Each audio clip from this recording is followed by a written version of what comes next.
All right, ladies and gentlemen, we are back for the next tip, which is, well, let me rephrase. We're in our series of how to lose weight without tracking calories or points.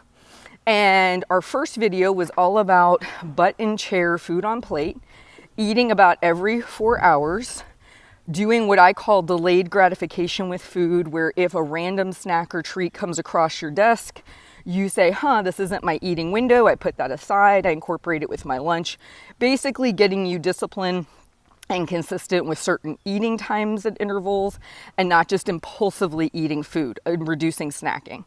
Now, let's just assume you've been doing that for a month. Say you're rocking it.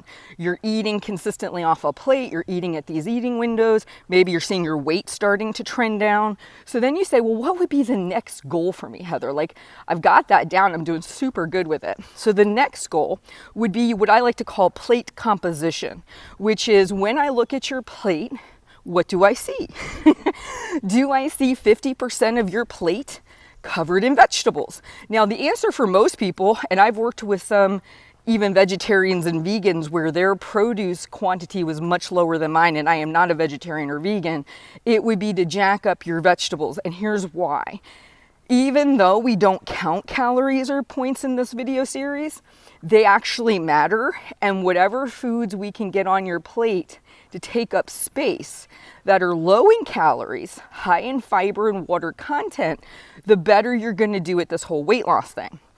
So if I were to look at your breakfast, if I was to look at your lunch, if I was to look at your dinner, would you say about 50% of your plate is covered in vegetables?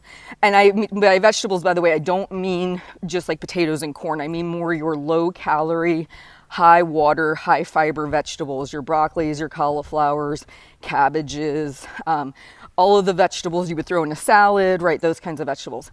So if the answer is no, Heather, I totally don't do that, then that could be a goal. And it could be a nice midway point would be to put maybe a quarter of your plate as vegetables and a quarter of your plate as a fresh fruit. So that way you're bringing color into your plate.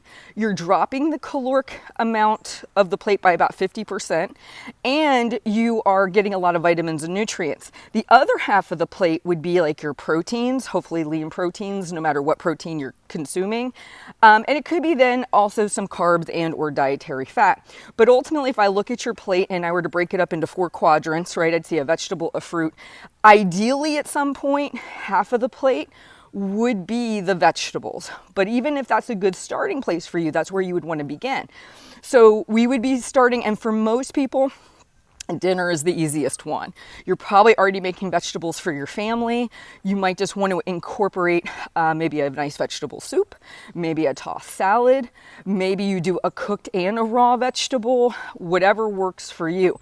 But ideally what we would be doing, and again, this could take you a month or more to do, it would be to go through dinner, lunch, and eventually breakfast. Yes, you can have vegetables at breakfast, and to add a lot of fiber and bulk to those meals to where you are satisfied on less calories without counting calories. So that would be our secondary goal. And honestly, if you put goal number 1 or lesson number 1 into play and lesson number into 2, you should be seeing pretty consistent weight loss because you're not snacking, you're not eating out of cartons or bags, you're not eating impulsively, you're sitting down and eating all your meals, and then you've got now 50% of your plate getting covered in vegetables. What's going to happen is your caloric consumption is continuously decreasing. So this is another great one. If you are counting calories or points, this is a way for you to help yourself hit your calorie deficit. So you can actually put this into play as well. So this was number 2. I'm going to come back with a third tip on how to lose weight without counting calories or points.